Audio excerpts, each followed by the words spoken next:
Digo, bisa nós, em verdade, começar com o projeto para independizar a escola pública. Essa aqui para diferente motivo. Nós anota que a escola pública, comparar com outras escolas que nós está subsidiar, tem nós bisa reto, que dor que não está muito dependente do governo, houve atividade que não quer se segura atividade não como me se tem lá que nós bisa reação rápido. E se nós está tomando lugar, tá se nós começar com um projeto que nós se chama verzelfstandiging van de openbare scholen op Curaçao. Então, o trajeto aqui está canando.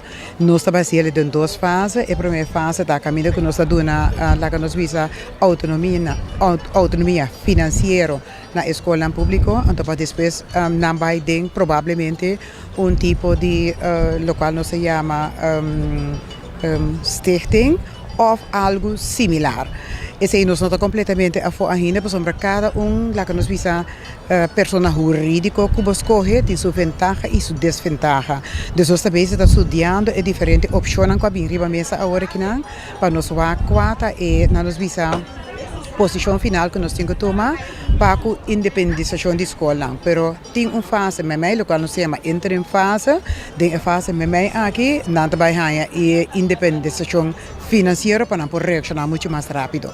Na Curaçao, nós temos arreglo de Estado, artículo 21, então tem arreglo de Estado aqui, tem roupa que lá para que o governo de Curaçao é responsável para ter suficiente escola pública na Curaçao e que a enseñança está local não chama na holandês aanhoudende zorg voor de overheid.